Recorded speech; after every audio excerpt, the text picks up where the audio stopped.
NSSന് ലഭിച്ച വിധി ഒരു സർക്കാർ ഉത്തരവിലൂടെ മാത്രം കേരളത്തിൽ നടപ്പിലാക്കാവുന്നതേ ഉള്ളൂ. സുപ്രീം കോടതി തടസ്സവാദം ഉന്നയിച്ചു എന്നുള്ളതായിരുന്നു ഇത്രയും നാളത്തെ ഗവൺമെൻറ് പറഞ്ഞുകൊണ്ട് ഇരുന്നത്. പക്ഷേ അത് മാറിക്കിട്ടി.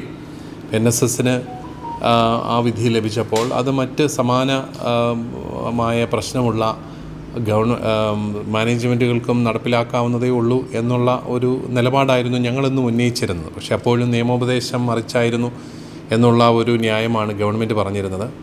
ഇപ്പോഴേതായാലും ഒരു വർഷത്തിന് ശേഷം, എനിക്ക് കഴിഞ്ഞ വർഷമാണ് NSSന് അനുകൂലമായി വിധി ലഭിച്ചത്. ഒരു വർഷത്തിന് ശേഷം വിദ്യാഭ്യാസ മന്ത്രി പറയുന്നു നിയമോപദേശം ലഭിച്ചു, അത് നമുക്കും ലഭ്യമാക്കാനായിട്ട് ബുദ്ധിമുട്ടില്ല എന്ന്.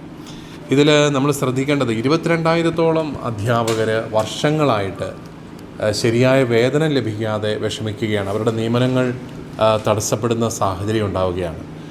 അതിൻ്റെ ഒരു വലിയ വേദനയും വിഷമവും ഒക്കെയാണ് ഞങ്ങൾ ഈ പൊതുസമൂഹത്തിന് മുമ്പിലും അതുപോലെ ഭരണകർത്താക്കളുടെ മുമ്പിലും അവതരിപ്പിച്ചുകൊണ്ടിരുന്നത്. ഇത് കേവലം കുറച്ച് മാനേജ്മെൻറ്റുകളുടെ മാത്രം പ്രശ്നമല്ല. ഇത് 22,000-ഓളം വരുന്ന വ്യക്തികളുടെയും അവരെ ആശ്രയിച്ച് പോകുന്ന കുടുംബങ്ങളുടെയും അതുപോലെ അവർ പഠിപ്പിക്കുന്ന സ്കൂളുകളുടെയും അവസ്ഥയാണ്. ഇപ്പോൾ 10 അധ്യാപകരുള്ള സ്കൂളിൽ 8 പേർക്കും ശമ്പളം കിട്ടുന്നില്ല എന്ന് പറയുമ്പോൾ ആ സ്കൂളിൻ്റെ നിലവാരം എത്രമാത്രം ദയനീയമായിരിക്കും. ആ ഒരു സാഹചര്യത്തെ ആയിരുന്നു ഗവൺമെൻറ് കുറച്ചുകൂടെ നേരത്തെ തന്നെ അത് അഡ്രസ്സ് ചെയ്യണം. തീർച്ചയായിട്ടും ഇത് വൈകിപ്പോയി എന്നുള്ളൊരു ചിന്തയുണ്ടെങ്കിലും ഇപ്പോഴെങ്കിലും ലഭിച്ചല്ലോ എന്നുള്ളതിൽ വലിയൊരു ആശ്വാസമുണ്ട്.